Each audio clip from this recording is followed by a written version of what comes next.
Tandaan niyo po, walang miyembro ng pamilya na habang panahon makakasama mo. Walang asawa na habang panahon makakasama mo. Walang magulang na habang panahon makakasama mo.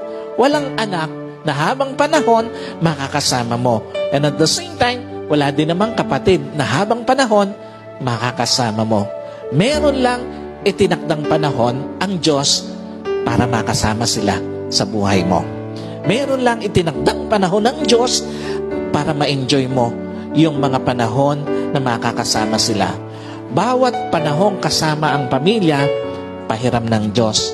Bawat panahong kasama mo sila o bawat araw na kasama mo sila, kabawasan yon sa panahong makakasama mo sila.